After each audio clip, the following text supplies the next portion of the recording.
संभल कर रखी हुई चीज़ और गौर से सुनी हुई बात कभी न कभी काम आ ही जाती है।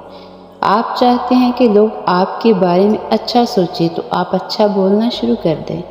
नाराज़गी भी कितने मज़े का रिश्ता है, इंसान अगले बंदे के दिलो दिमाग में रहता है। सबके सामने अपने दुख बयान ना करो, लोग आपके साथ रोकर सुनेंगे और फिर दूसरों को हंसकर सुनाएंगे। सारी उम्र किसी के साथ कितना ही अच्छा कर लो, लेकिन मजबूरी में किसी एक बात पर साथ ना दें तो सारी उम्र की अच्छाइयाँ कुएं में फेंक दी जाती हैं। अल्फाज की निस्बत खामोशी ज़्यादा वजाहत करती है और खामोशी में कभी मुनाफिकत नहीं होती। दुनिया का सबसे मुश्किल काम अपनों में अपनों को तलाश करना है। बाज़ रिश्ते हमारे लिए बस इतनी ही गुंजाइश छोड़ देते हैं कि इनसे अलग हो जाए।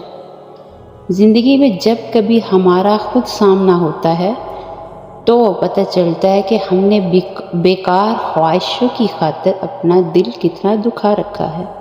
इस एक लफ्ज़ का इस्तेमाल करो, हर शख्स आपसे दिल से बात करना चाहेगा, आपसे कभी बोर नहीं होगा। याद रखना, किसी की तवज्जो हासिल करने के लिए ये काम करें कि जब भी उस शख्स के साथ बात करें तो उस शख्स को अच्छे और पूरे नाम से पुकार लिया करो और उस शख्स के कपड़ों की तारीफ कर लिया करो। सब्र और कदर हर किसी के बस की बात नहीं होती, या वही बंदा कर सकता है जो आला ज़र्फ होता है। तुम पे लाजिम है कि तुम इस वक्त हंसना सीखो जब तमाम लोग तुमसे रोने